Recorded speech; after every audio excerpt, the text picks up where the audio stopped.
Clip number 122. اس میں آپ انشاءاللہ قرآن پاک کی سورہ آل عمران کی آیت نمبر 71 سے لے کر 73 کی تلاوت، ترجمہ اور تفسیر قرآن صراط الجنان سنیں گے.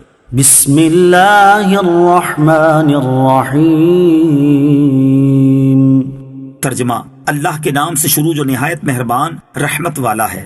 یا اہل الکتاب لم تلبسون الحق بالباطل وتکتمون الحق وانتم تعلمون. ترجمہ: اے کتابیوں، حق کو باطل کے ساتھ کیوں ملاتے ہو اور حق کیوں چھپاتے ہو حالانکہ تم جانتے ہو. لم تلبسون الحق بالباطل، حق کو باطل کے ساتھ کیوں ملاتے ہو. فرمایا کہ اے کتابیوں، اپنی کتابوں میں تحریف و تبدیل کر کے حق کو باطل کے ساتھ کیوں ملاتے ہو اور ذاتی مفادات کے لیے حق کیوں چھپاتے ہو حالانکہ تم جانتے ہو کہ یہ نبی حق ہیں اور تم غلطی پر ہو. وقالت طائفة من أهل الكتاب آمنوا بالذي أنزل على الذين آمنوا وجه النهار واكفروا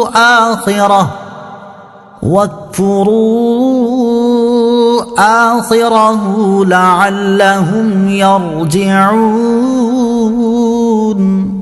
ترجمہ: اور کتابیوں کے ایک گروہ نے کہا جو ایمان والوں پر نازل ہوا ہے، صبح کو اس پر ایمان لاؤ اور شام کو انکار کر دو، ہو سکتا ہے کہ اس طرح مسلمان بھی اسلام سے پھر جائیں.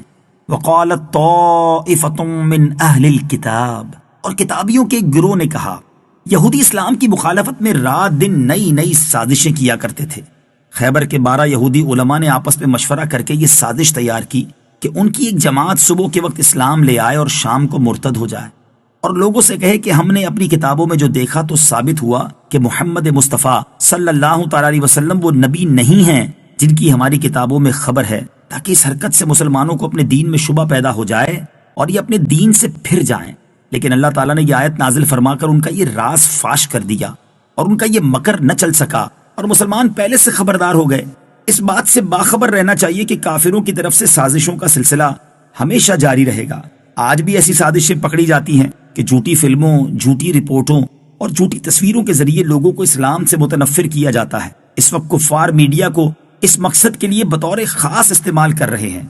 وَلَا تُؤْمِنُوا إِلَّا لِمَن تَبِعَ دِينَكُمْ قُلْ إِنَّ الْهُدَى هُدَى اللَّهِ أَن يُؤْتَى أَحَدٌ مِثْلَ مَا أُوتِيتُمْ أَوْ يُحَاجُّوكُمْ عِندَ رَبِّكُمْ قُلْ إِنَّ الْفَضْلَ بِيَدِ اللَّهِ يُؤْتِيهِ مَن يَشَاءُ وَاللَّهُ وَاسِعٌ عَلِيمٌ.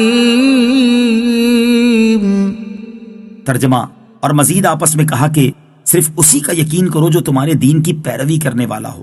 اے حبیب، تم فرما دو کہ ہدایت تو صرف اللہ ہی کی ہدایت ہے، اور یہ سازشی آپس میں کہتے ہیں کہ اس کا بھی یقین نہ کرو کہ کسی اور کو بھی ویسا مل سکتا ہے جو تمہیں دیا گیا، یا کوئی تمہارے رب کے پاس تمہارے اوپر غالب آ سکتا ہے.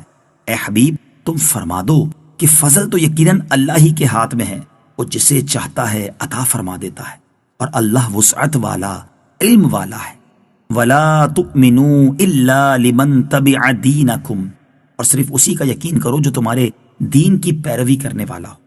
یہودی ایک تو آپس میں سازشیں بناتے رہتے تھے اور دوسرا ایک دوسرے سے کہتے کہ صرف اسی کا یقین کرو جو تمہارے دین کی پیروی کرنے والا ہو، اور اس بات پر ہرگز یقین نہ کرو کہ کسی اور کو بھی ویسی ہدایت، دین، کتاب و حکمت اور شرافت و فضیلت مل سکتی ہے جو تمہیں ملی ہوئی ہے.